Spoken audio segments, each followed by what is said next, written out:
Hi friends, welcome back to another episode on Practical Penmanship. In this week's episode, we're going to be talking about the long-term perspective and why you need to be patient. So stay tuned.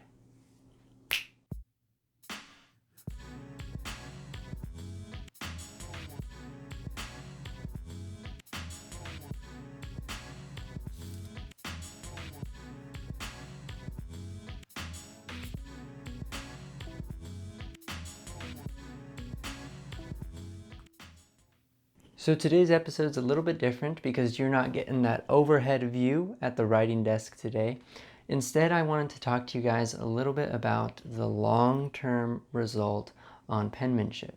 And this is something that in our generation can be frustrating for people because we're so used to that instantaneous result. When I first started back in 2012, and I started handwriting because I was encouraged by one of my mentors to take on this task of handwriting for the sake of my own mental health and my own cognitive functioning. Now, the beautiful thing about penmanship is that your growth is being documented, and this is one of the things that I love most about penmanship. So I just want to share with you the first entry in my journal from back in 2012. I still remember the date. It was May 28th, 2012. It's something that I like to look back to because the way that I was thinking, the way that I was talking, and the way that I was writing, the quality of the handwriting has changed tremendously over that time. So it reminds me of where I was when I first started, and whenever I'm down about anything in general, it is a way for me to know that that is only temporary, and that no matter where you are in life, even if it's your highest high or lowest low, you're going to go in a different direction from that point, whether it's up or down. That in and of itself encourages me to continue in all of my endeavors and to continue pursuing those things that I'm passionate about as an artist. Here are some of the pages from my journals and how things changed over time. And something that I do that maybe not everyone would want to do because it's a little hoarderish, but I've kept all of my journal entries and almost every single scrap of paper that I've written on since that day back in 2012 when I first started. And today I have a drawer dedicated to a lot of it. I'm going to show you this drawer actually. Keep all of my writing samples from who knows how long. Well, since 2012, I know how long exactly. And as I watched the playback for this footage I had shot, showing all of the writing samples from my past, I realized that I wasn't able to have a very coherent stream of dialogue with you guys. So I decided I was going to re-record and just talk over the footage, showing you my writing samples. But in this drawer here, I have years and years of writing samples that I've kept, and there's more than what's here. I didn't keep everything, but a majority of stuff I did keep. I particularly kept a lot of my older writing samples because I feel they show the greatest amount of growth in my journey. I got into writing after being inspired by a lot of the graffiti artists in Los Angeles, and you can see these samples here are from before 2012.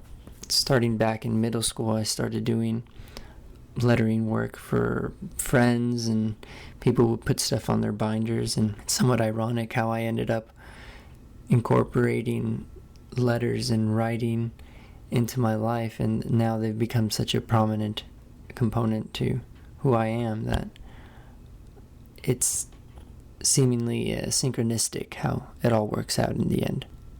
And so here you can see I have literally covered pages upon pages with writing samples, and each writing segment has a particular meaning to it.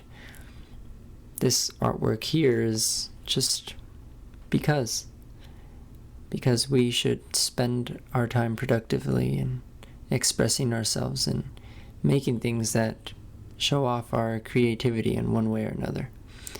I think back to the Inuit who had this philosophy that every person innately has this desire to create something. And what they would do is they would carve bone to get rid of this desire.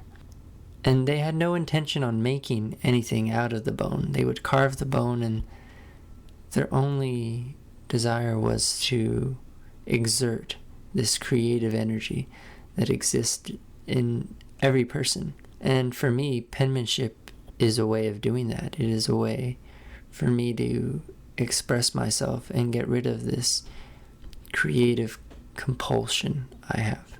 So that's what I'm showing you here, and I'm showing you how by doing that you will continue to evolve. And handwriting is particularly unique because it leaves this paper trail. And so this is my paper trail. These are some of my older books. You can see the quality is a little lower on this style of penmanship. So the idea here in this book, this is the first book that I ever filled up. And it also has some artwork from when I was a wee artist. Let's see here. So we're getting close. Day one is somewhere around here. I think I might have taken day one out and I've made scans of it. But this was a logo that I had created back in the day. And I did it for a 2D art design class. And then later I came back after I had done some handwriting for a couple years, and I decided to fill all the negative space around it. And then this was a draft for an artwork I made using different line styles. So we have cross hatching here, and straight line versus implied line, and thick line and thin line. And then later I came back and I filled all the negative space again with handwriting. But this right here is day 2. There you go. You see day 2. And look at my handwriting. Look at my handwriting. It's so poor here. This is my left hand, by the way. Left-handed handwriting.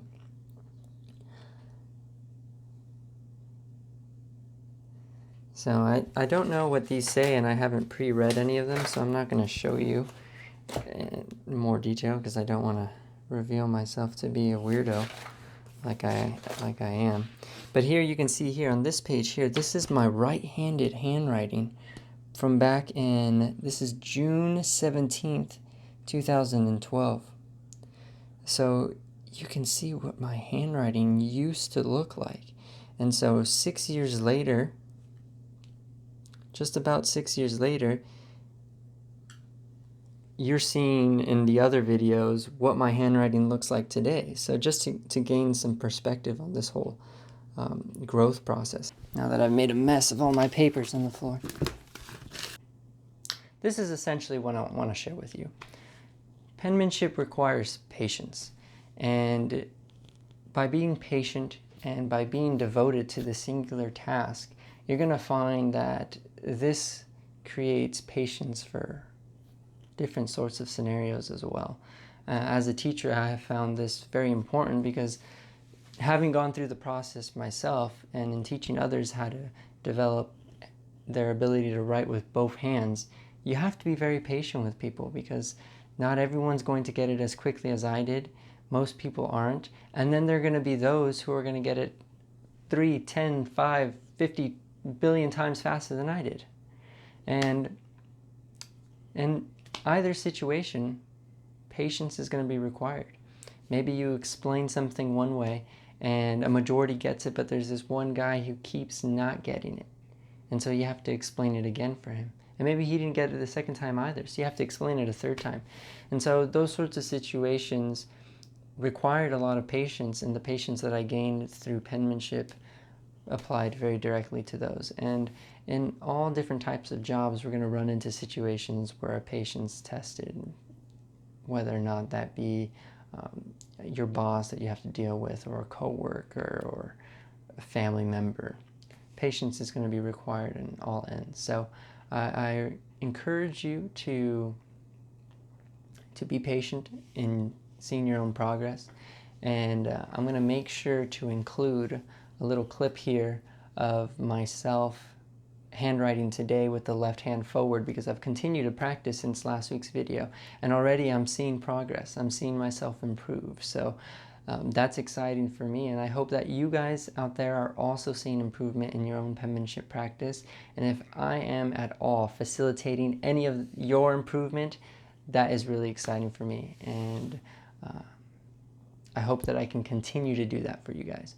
So I know today's video has been a little bit different, but I hope you have found it entertaining, and we'll see you next week at the writing desk.